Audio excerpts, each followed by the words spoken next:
So over the past few weeks, I've been getting a lot of questions regarding Social Security. So I want to address that.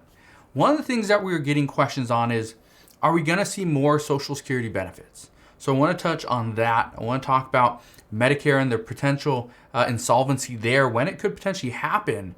I want to touch on 75% payments, because this is something that is going to impact millions and millions of Americans. And this is something that a lot of people have asked. Can we get some more information? So, as always, if you guys ask the questions down in the comment section below, I will address those questions for you, and I will provide some answers. I will do the research for you. But here's what we know. 41% of the U.S. federal government's budget is dedicated to Social Security and Medicare. This is a pretty substantial amount. But this is also one of the reasons why it is 41% is because millions and millions of Americans rely on Social Security checks to get them through their retirement years. They require Medicare and the benefits there to help pay for health coverage. There's a lot of issues. And I bring all this stuff up because a lot of people have questions.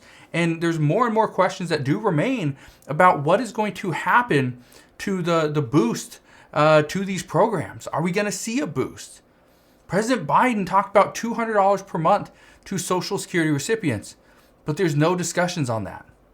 At this time, a lot of lawmakers have brought up how important doing more for Social Security is, doing more for people on a fixed income and those that are retired. Because the income, yes, it did receive a 5.9% cost of living adjustment in the beginning of 2022. But again, we're what, 4 months in? Okay? We're starting it right now. It's the beginning of April. We're 4 months in, and yet we got a 5.9% cost of living adjustment, yet inflation is 7.9. So we're already 2% behind, and we're just 4 months in. Technically 3 months, but 4 months in. That's a huge issue. And the problem still remains the same. How can we provide more benefits when the programs are likely to become insolvent? Just so you know, Social Security at this point is projected to be insolvent by 2034. That's 12 years away. That's not good. And I've gotten a lot of questions regarding what this means. And it's actually pretty simple. People would still receive their Social Security benefits, but it would be at a much smaller amount. Only 75% of the benefits would be paid out. But let's say you get, now I'm just going to use simple math here, $1,000, all right? Simple math, $1,000 a month. Let's say you get $1,000 per month. That's your 100% benefit. 75% of that, again, because I'm not great at math, is $750 a month. Who would be able to survive off of a 25% income reduction? Most people would say, nope, not me. I can't do it. Now, the cost of living adjustments that we are seeing today, this doesn't play much of a factor into when Social Security will become insolvent. And the reason for this is actually really simple, because as we see more inflation, the cost of living adjustment goes up. But as we see more inflation, wages go up as well. Okay, we have wage growth. And as wages increase, so will the tax revenue that is brought in for Social Security. But again, the cost of living adjustment for 2022 is 5.9%.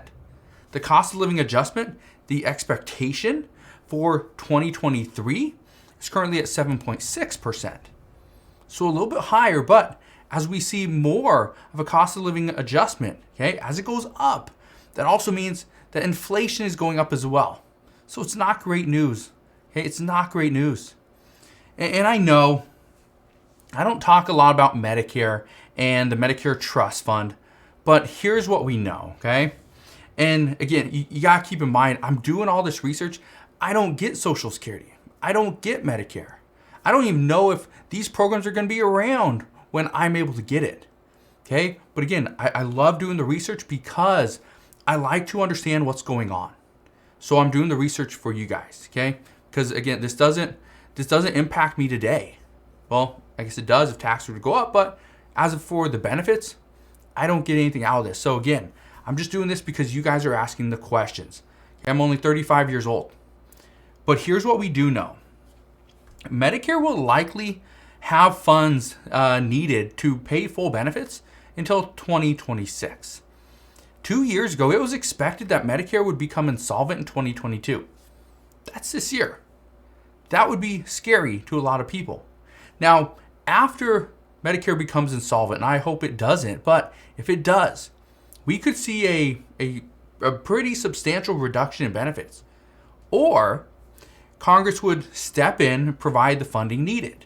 But the expectation is that no, if we are still $30 trillion in debt, if we are still battling inflation, if we still have multiple problems, Congress is not going to be able to come to our aid and provide additional funding to fully fund Medicare. And that would be the problem is to, okay, if Congress can't come in and save us, can't give us more funding, what are they going to do? Chances are we'd just see Medicare become insolvent and benefits would be reduced. We wouldn't see them just completely go away. They'd just be reduced.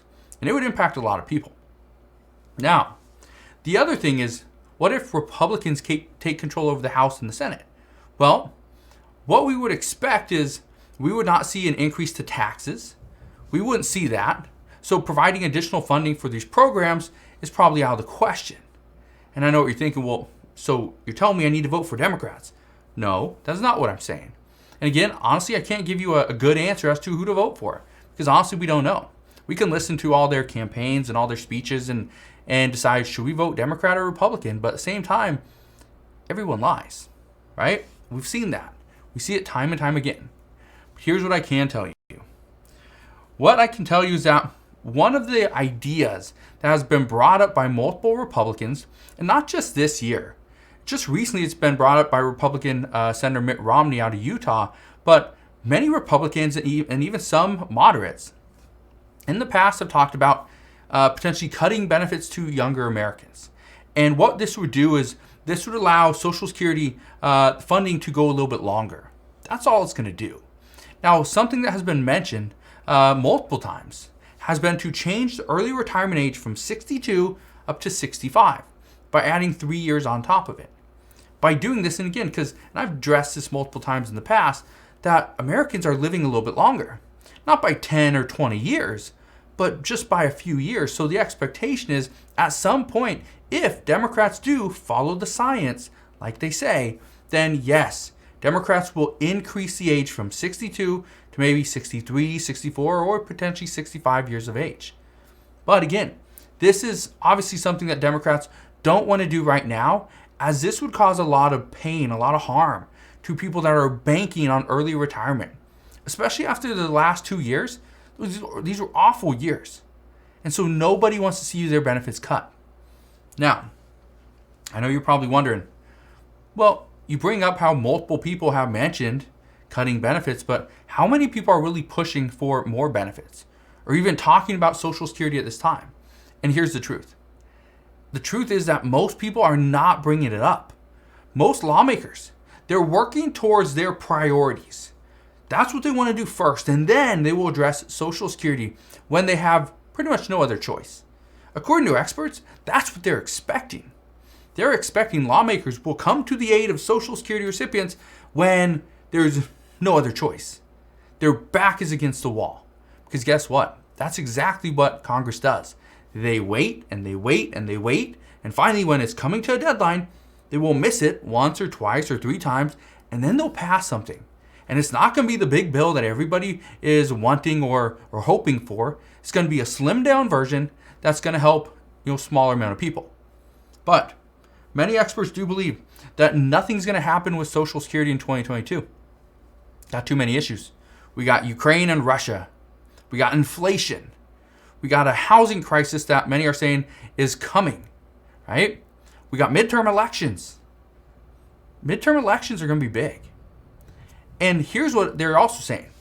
The chances are we might not even see anything happen until 2023 because of all these lingering issues. So Congress, they say, might tackle some of these issues in 2022. The expectation, they'll tackle more of these issues in 2023, again, after the midterm elections. And we may not see anything for Social Security until 2024. The reason for this is, well, we have a presidential election in 2024. Guess what? What President Biden could see is he could see more and more people try to vote at that time, right? If we see, okay, awesome, we're gonna go after those seniors, people on Social Security, and we're gonna try to get them to vote for us. But we need them to vote for us for the presidential election, not just the midterm election. Well, here's what I can tell you. And again, this is all strategy. This is the game of politics. We could see this. We could see that Democrats wait until 2024, right before the election, and then they try to pass more for people on Social Security. Now, I'm not going to guarantee it, but just think about that. Think about that as we move forward, because I know right now there's a lot of people speculating. What is President Biden doing? What are Democrats doing? What's their plan? Do they just want to give the midterm elections over to Republicans? Maybe, because maybe their eye is on a bigger prize. Maybe their eye is on the presidential election of 2024, because I can tell you right now, Democrats do not, I repeat, do not want former President Donald Trump in office. Guarantee it. So, as of right now, that's what we know. But as always, as we know more, learn more, I promise I'll come back and share all latest news and updates. Again, I just want to thank you guys for watching. Have a wonderful rest of your day. If you have any questions, please ask your questions down in the comment section below. Consider subscribing, and I'll see you guys on the next one.